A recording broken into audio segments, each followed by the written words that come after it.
నమస్కారం. ఈనాటి మన వ్యవసాయ విశ్లేషణకు స్వాగతం. ఈరోజు మనం ఆల్ఫా విత్తనాల సాగు గురించి చాలా ప్రాక్టికల్గా మాట్లాడుకోబోతున్నాం. వ్యవసాయ డేటాను, మార్కెట్ ట్రెండ్స్ను బేస్ చేసుకుని తయారు చేసిన ఒక పక్కా step by step field guide ఇది. ఇక ఏమాత్రం ఆలస్యం చేయకుండా టాపిక్లోకి వెళ్ళిపోతాం. ఈరోజు మనం ప్రధానంగా కవర్ చేయబోయే 5 ముఖ్యమైన అంశాలు ఇవే: మార్కెట్ డిమాండ్, ఆల్ఫా వెరైటీ ప్రత్యేకతలు, విత్తే సమయం, దూరం, నేల, ఎరువుల యాజమాన్యం, అలాగే దిగుబడి కోసం పంట కోత. ఈ స్టెప్స్ కరెక్ట్గా ఫాలో అయితే గరిష్ట లాభాలు ఎలా సాధించొచ్చో చూద్దాం. మొదటి అంశం, అసలు ఆల్ఫాల్ఫా ఎందుకు పండించాలి? నేల గురించి, నాటే పద్ధతుల గురించి మాట్లాడుకునే ముందు దీనికి మార్కెట్లో ఎందుకంత డిమాండుందో తెలుసుకుందాం. ప్రపంచవ్యాప్తంగా చూసుకుంటే ఈ ఆల్ఫాల్ఫా సాగుకు డిమాండ్ ఎందుకంతలా పెరిగిపోతోందన్న సందేహం మీకు రావచ్చు. దానికి సింపుల్ రీజన్: ఆరోగ్యం, వెల్నెస్, అలాగే సాంప్రదాయ వైద్య రంగాల్లో దీనికున్న క్రేజ్ మరియు బహుముఖ ప్రయోజనాలే. చూడండి, దీని చరిత్ర మామూలుది కాదు సుమా. ఏకంగా 1500 ఏళ్లుగా దీన్ని వాడుతున్నారు. హోమియోపతిలో దీన్ని ఏకంగా ఔషధాల రాజు అంటారు తెలుసా. ఆయుర్వేదంలో కూడా జీర్ణక్రియకు, రక్తం శుద్ధి చేయడానికి ఇది బెస్ట్ అని చెప్తారు. ఇవాళ రేపు బరువు తగ్గాలనుకునేవాళ్లు ఈ ఆల్ఫాల్ఫా మొలకల్నే ఎక్కువగా తింటున్నారు. అంతేకాదండోయ్, కీళ్ల నొప్పులు తగ్గించే హెర్బల్ టీలలో కూడా ఇదే మెయిన్ ఇంగ్రీడియంట్. దీని సైంటిఫిక్ పేరు మెడికాగో సాటివా. దీన్ని అన్ని ఆహారాల తండ్రి అని కూడా పిలుస్తుంటారు. ఆ పేరు ఊరికే రాలేదు మరి. కేవలం 1 కప్ ఆల్ఫాల్ఫా గింజల్లో అక్షరాల 13 గ్రాముల ప్రోటీనుంటుంది.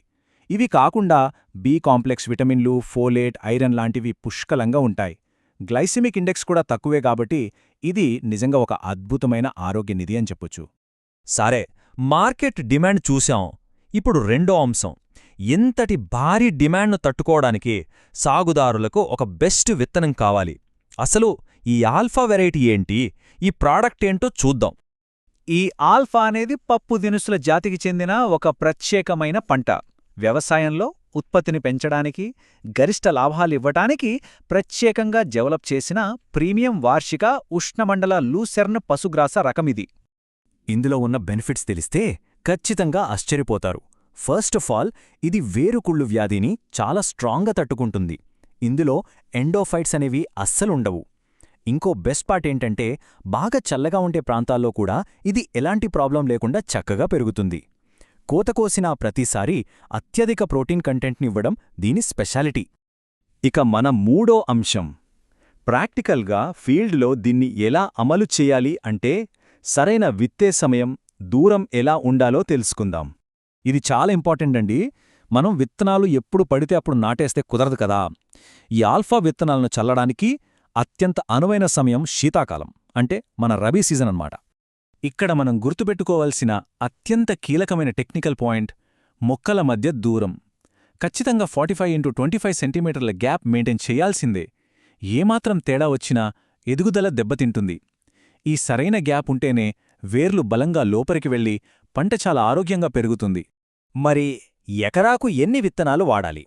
ఒకవేళ మీరు ఆల్ఫాను సోలో క్రాప్గా, అంటే వేరే అంతర పంటలు ఏమీ లేకుండా సింగిల్గా వేస్తుంటే గనక 1 ఎకరాకు ఖచ్చితంగా 8 కిలోల విత్తనాలు వాడాల్సిందే.